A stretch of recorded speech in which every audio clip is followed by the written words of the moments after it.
5ই June Phalaharini অমাবস্যা।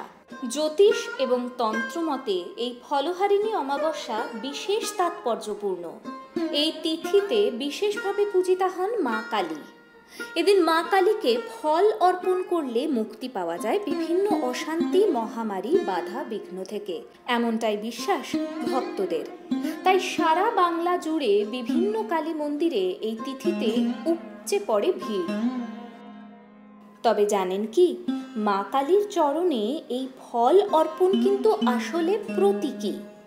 জ্যৈষ্ঠ মাসের এই বিশেষ অমাবস্যা তিথিতে শুধুই যে মরশুমি ফল অর্থাৎ আম, জাম, কাঁঠাল ইত্যাদি মায়ের চরণে অর্পণ করা হয় তাই না। এদিন আসলে ভক্ত তার কর্মফল অর্পণ করেন মোক্ষ প্রাপ্তির জন্য। কারণ এই মানব জীবন পাপ ও পুণ্য এই দুই নিয়েই গড়া। তাই এদিনেই মায়ের চরণে পাপ পুণ্যের ফল অর্থাৎ কর্মফল অর্পণ করা হয়, যাতে ফলহারিণী মা সাধকের কর্মফল হরণ করেন।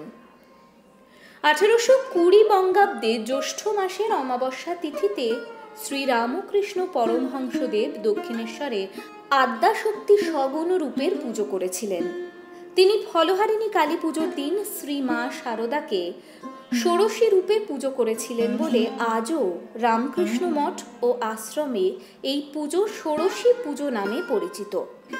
ভক্তদের বিশ্বাস, ফলহারিণী কালী পুজো করলে বিদ্যা, কর্ম ও অর্থভাগ্যের উন্নতি ঘটে, প্রেম প্রণয়ে বাধা দূর হয়, দাম্পত্য ও সাংসারিক জীবনেও সুখ শান্তি লাভ হয় ও সাধকের জীবনে মোক্ষ ফল প্রাপ্তি হয়।